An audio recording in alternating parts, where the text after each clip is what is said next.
ciidanka daraawiishta maamul goboleedka Jubbaland ayaa waxa ay faahfaahin ka bixiyeen howlgallada ka dhanka dagaalamayaasha al-shabaab kuwaas oo muddooyinkii ugu dambeeyay ay ka wadeen gobolka Jubbada Hoose. Taliyaha ururka labaad ee ciidamada maamulka Jubbaland Maxamuud Cabdi Cilmi Mooge oo warbaahinta la hadlaya waxa uu sheegay in ciidanka maamulka Jubbaland ay ka go'an tahay xoreynta dalka isla markaana ay diyaar u yihiin in al-shabaab ay ka xoreeyaan deegaanada ay kaga sugan yihiin gobolka Jubbada Hoose. Sidoo kale taliyaha ayaa sheegay in cadawga kaliya ee ummadda Soomaaliyeed ay leeyihiin ay tahay ururka al-shabaab.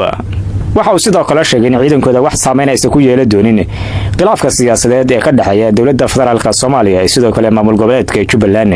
waa kan taliyaha ururka labaad ee ciidamada daraawiishta maamul goboleedka Jubbaland Maxamuud Cabdi Cilmi Mooge.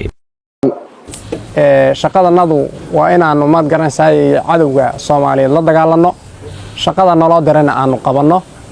waxaan isleeyahay baahida ay hadda dadka Soomaaliyeed qabaan waa labo. midda koowaad baahida ay qabaan waa cadawga al-shabaab oo laga xoreeyo oo loo midoobo. Soomaali waxaan leeyahay cadawga Soomaaliyeed maanta waa al-shabaab ha loo midoobo.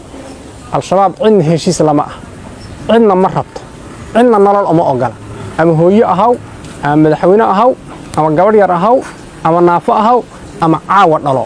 waxaan leeyahay marka anigu oo dadka Soomaaliyeed leeyahay cadawga Soomaaliyeed ha loo midoobo hana la iska celiyo.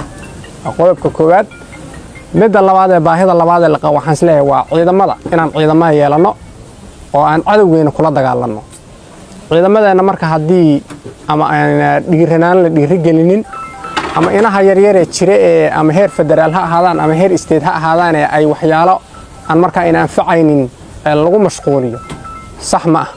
waxaan leenahay marka baahidan qabno waa ciidamadeena ha la dhiirigeliyo ha la garab istaago.